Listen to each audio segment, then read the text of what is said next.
बिल्ली रास्ता काट गई, कुछ बुरा होगा। 100 का रास्ता काटा बिल्ली ने, बुरा एक के साथ हुआ। 99 के सैंपल को हम काउंट नहीं करेंगे, उस एक को काउंट करेंगे। और इससे ये धारणा और गहरी हो जाएगी कि बिल्ली के रास्ता काटने से दिन खराब हो जाता है।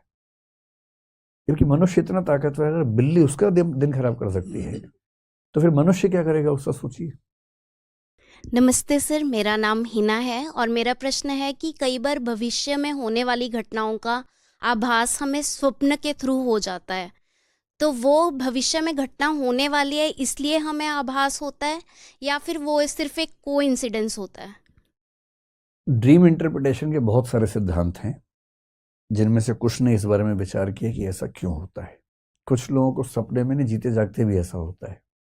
कुछ लोगों को थोड़ा सा पहले आभास होने लगता है, बहुत क्लियर कट होने लगता है और वैसा हो भी जाता है 2 दिन के बाद।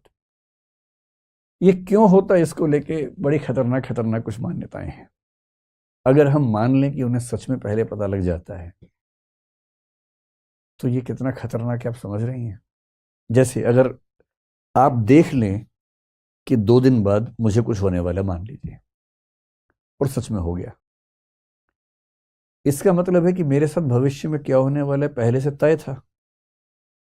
और इसका मतलब है कि मैं जो कुछ भी कर रहा हूं उससे कुछ नहीं हो रहा, तय पहले से है। और यदि पहले से तय है तो ये डिटर्मिनिज्म है। और इसका मतलब फ्री विल या संकल्प स्वतंत्र है ही नहीं।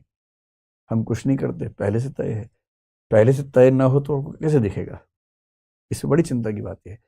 लेकिन कुछ लोग ये भी बोलते हैं कि ये जो पहले से दिखने वाला मामला है, ये इंट्यूटिव लेवल की रीजनिंग है और कुछ नहीं है। रीजनिंग के 2 लेवल्स हैं। एक लेवल हुआ जब हम दिमाग लगाते हैं, ऐसा हो सकता है, ऐसा हो सकता है, ये होगा, वो होगा, ये कॉन्शियस रीजनिंग है। एक होती है सब कॉन्शियस या अनकॉन्शियस लेवल पर होने वाली इंट्यूटिव रीजनिंग। वो भी रीजनिंग है पर आपके इंट्यूशन के लेवल पे चल रही है और आपको पता नहीं है कि आप रीजनिंग कर रहे हैं। और आपको आपकी चिंताओं की वजह से, भय की वजह से, असुरक्षाओं की वजह से कुछ कुछ बुरी चीजें दिख रही हैं। सपनों की वजह से कुछ अच्छी चीजें दिख रही हैं।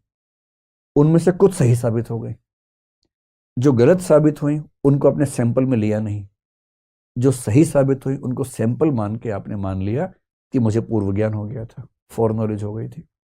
ये सैंपलिंग मिस्टेक भी कई बार होती है। जैसे बिल्ली रास्ता काट गई, कुछ बुरा होगा।